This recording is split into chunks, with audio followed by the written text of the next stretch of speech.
IPL থেকে অবসর নিলেন KKR heartthrob Andre Russell. Caribbean অলরাউন্ডারকে এবার ধরে রাখতে পারেননি কলকাতার নাইট রাইডার্স। আইপিএলে কান পাতলেই শোনা যাচ্ছিল নিলামে তাকে কিনতে পারে এবছর চেন্নাই সুপার কিংস।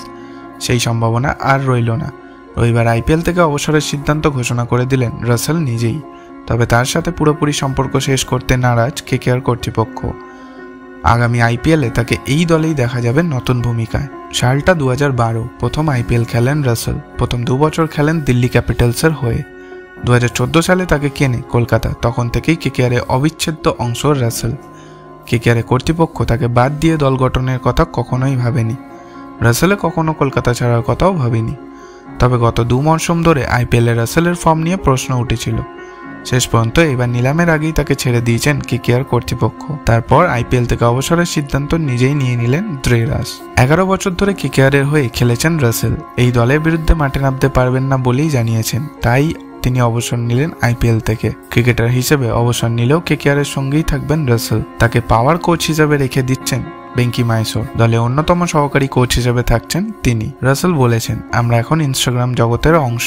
নিজের পুরনো ভিডিওগুলো দেখলে নিজেকে নানা রকম জার্সিতে দেখা যায়। দলের কোচিং স্টাফ সতীর্থরা আমাকে পুরনো কিছু ভিডিও পাঠিয়েছে। ওরা বলেছে আমাকে এই বেগুনি জার্সিতেই দেখতে সবচেয়ে ভালো লাগে। তিনি আরো বলেন, সিদ্ধান্তটা নেওয়া সহজ ছিল না। কয়েক রাত ঘুমাতেও পারিনি। বেঙ্কির সঙ্গে অনেকবার কথা বলেছি। শাহরুখ খানের সঙ্গেও কথা হয়েছে। আইপিএলে নতুন একটা অধ্যায় শুরু করতে চলেছি, সেটা নিয়েও অনেক কথা হয়েছে। বেঙ্কি শাহরুখ আমাকে যথেষ্ট সম্মান করে, আমাকে ভরসা করে ভালোবাসেন। মাঠে এতদিন যা করেছি সেই সবের প্রশংসাও ওরা করে। এমন একটা দলের সঙ্গে থাকতে পেরেছি যে দলের পরিবেশ আমার ভীষণ পরিচিত। এটাই আমার কাছে গুরুত্বপূর্ণ ছিল। তবে অবসর বার্তায় ক্রিকেট প্রেমীদের জন্য রাসেল বলেছেন, কলকাতা, আমি আবার ফিরছি। এবার কেকেআরে একজন সাপোর্ট স্টাফ হিসেবে থাকবো। বেঙ্কি আমায় প্রথম পাওয়ার কোচের হওয়ার প্রস্তাব দেন। শুনে আমি তাকে বলেছিলাম, আপনি কি এটা কখনো শুনেছেন আগে? জবাবে বেঙ্কি বলেন, হ্যাঁ, দ্রেরাস মানে আন্দ্রে রাসেল, শক্তিশালী ক্রিকেটারের জন্য যাকে সকলে চেনে। ব্যাট করার সময় আমি জোরে শট মারার চেষ্টা করতাম। বল বা ফিল্ডিং করার সময়ও আমি নিজের সম্পূর্ণটা উজাড় করে দিতাম। সেই অভিজ্ঞতা থেকেই আমি দলের যে কোনো বিভাগকে সাহায্য করতে পারবো বলে মনে করি। Bureau report,